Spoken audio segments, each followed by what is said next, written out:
huwag kang titingin kapag itinuro ka niya. Kahit anong mangyari, huwag kang lilingon.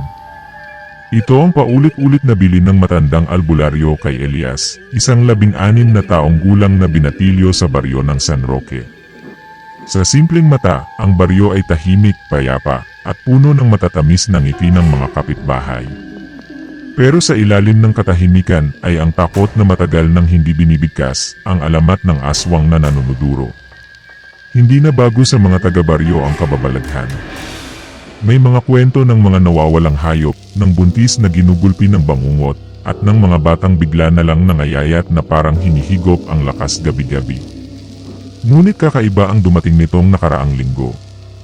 Sa gitna ng gabi, isang matandang babae, kuba, magulo ang buhok, duguan ang bibig, ay nakita sa may gilid ng kalsada. Wala siyang sinasabi, tanging panunuduro lamang ang ginagawa niya, habang ang kanyang puting mata ay parang dumudungaw sa kaluluwa ng kanyang biktima. Kinabukasan, ang tinuro niyang si Mang Ope, isang lasenggo sa baryo, ay natagpo ang patay, tuyo ang katawan, parang sinipsip ng halimaw. Simula noon, gabi-gabi na siyang nakikita. Lagi sa iba't ibang lugar. Pero laging may tinuturo. At laging may namamatay. Nagsimula nang magtakipan ng bintana ang mga tao pagsapit ng alas 8 ng gabi. Pinatay ang mga ilaw, nilagyan ng bawang ang mga pintuan, at binasbasa ng banal na tubig ang paligid. Ngunit tila mas lalo lang itong tinatawag ng nilalang. Si Elias, bagamat bata pa, ay matapang at mapanuri. Nagtataka siya kung bakit tila walang nakakaalam kung saan galing ang matanda, ni kung sino siya. Hindi siya kilala sa baryo. Hindi siya lumalapit. Pero alam niyang hindi ito basta multo. Ito ay may laman. Humihinga. Humahakbang. Hindi siya multo. Isa siyang buhay na aswang, ani Alingkora, ang matandang albularyo. Pero hindi basta aswang. Isa siyang tagapili. Tagaturo. Tagapili, tanong ni Elias. Pipili siya ng isa bawat gabi. Tinuturo niya ang susunod niyang handog. Nagsimulang mag-imbestiga si Elias. Nagtanong siya sa mga matatanda, sa mga bagong lipat, at sa mga batang nakakita ng matanda. Pero bawat sagot ay may kabang kasabay. Lahat takot. Lahat ayaw magsalita. Hanggang sa isang gabi, nakita ni Elias mismo ang matanda. Gabi ng Huwebes. Tahimik ang baryo. Wala ni isang aso ang tumatahol, wala ni isang kuliglig ang umaawit. Lumabas si Elias para magtago sa likod ng kanilang bakod. Bitbit ang flashlight at kutsilyo ng kanyang ama. Sa likod ng alulod, tahimik siyang naghintay. Alas 12 ng gabi. Biglang bumigat ang hangin. Umikot ang malamig na simoy. At sa dulo ng eskinita lumitaw siya. Ang matandang kuba. Magulo ang buhok. Nakalugay. Putik-putik ang paa. May bakas ng dugo sa labi. Walang salita. Walang ungol. Tanging panunuduro lang. At tinuro siya si Elias. Muntik siyang mapasigaw. Nanginginig ang tuhod niya. Ngunit naalala niya ang bilin ng albularyo, huwag titingin, huwag lilingon. Pero paano kung ikaw mismo ang tinuturo? Mabilis na gumapang si Elias pabalik ng bahay. Pinilit niyang huwag lilingon, ngunit ramdam niya ang pagdikit ng hangin sa batok niya, tila ba may humahabol. Dinig niya ang pagkaluskos ng mga tuyong dahon at ang marahang hinga ng isang nilalang sa likod niya. Halos mabitawan niya ang flashlight sa sobrang takot. Pagkapasok sa bahay, agad niyang inilok ang pinto at bintana. Binuhusan ng asin ang pasukan at agad na dumiretso sa altar. Doon siya nanalangin, nanginginig ang boses, habang pinipilit alalahanin kung may mali ba siyang nagawa. Kinabukasan, walang masamang nangyari. Buhay pa si Elias. Ngunit hindi siya nakahinga ng maluwag. Ang kanyang nanay, si Aling Lydia, hindi na bumangon mula sa pagkakahiga. Hindi makapaniwala si Elias.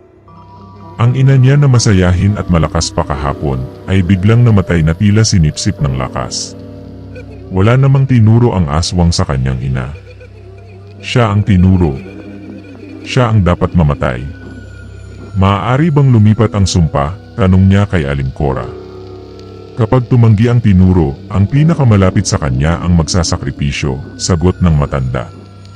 Ang sumpa ng panunuduro ay hindi lang para sa iyo, ito ay may hinihinging kabayaran. Simula noon, hindi na makatulog si Elias. Gabi-gabi, pinipilit niyang alamin kung sino ang sunod na biktima. Nais niyang tapusin ang siklo kahit pabuhay niya ang isugal. Habang palalim ng palalim ang gabi, mas lumalalim din ang lihim ng baryo. Napansin ni Elias na ang ilang matatanda ay tila alam ang nangyayari ngunit tahimik. Hindi sila nagsasalita. May isa siyang nasilip na may mga itim na kandila sa altar, may mga pulang sinulid na nakapulupot sa bintana. Sila ba'y kasama ng aswang? Tanong ni Elias sa sarili. Pinilit niyang imbestigahan ang pinagmulan ng matanda. Nakarating siya sa isang lumang bahay sa dulo ng baryo. Abandonado, ngunit may amoy na panis na dugo at bulok na laman.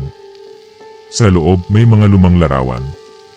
Isa roon ay isang batang babae na singhitsura ng aswang. Bata pa. Masaya. Walang kuba. Walang dugo sa labi. Mula kay Aling Cora, nalaman ni Elias ang tunay na kwento. Ang aswang ay minsang naging tao. Si Remedios. Isa siyang dalaga na pinaghinalaang mangkukulam dahil sa pagkakaibang asal at kaalaman sa halamang gamot. Sinunog siya ng mga taga-baryo. Ngunit hindi siya namatay. Isang nilalang ang lumapit sa kanya habang siya ay nasusunog. Binigyan siya ng bagong anyo, kapangyarihan, at panibagong layunin, paghigantihan ang mga takot at mapanghusga. Kaya siya bumabalik. Hindi bilang multo, kundi bilang nilalang na pinili ng dilim. Mula sa gabing iyon, nadama ni Elias na may nagbago sa kanyang katawan. Sa salamin, napansin niya ang unti-unting pag-itim ng kanyang mata tuwing gabi. Tila ba siya ay minamarkahan? Hindi mo na siya maiiwasan, sabi ni Aling Cora.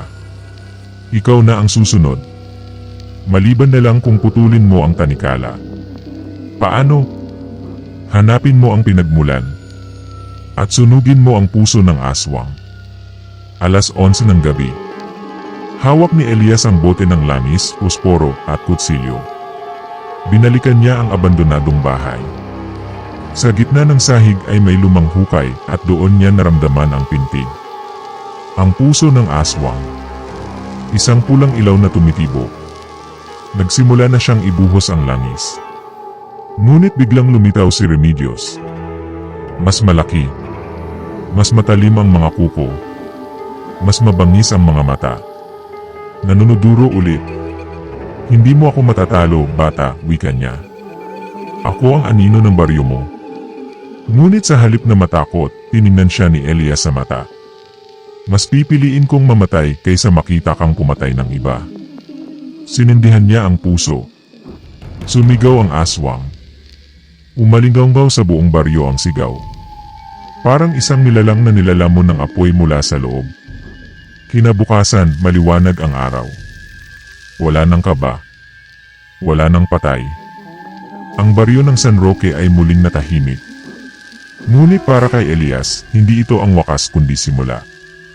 Dahil minsan na siyang tinuro.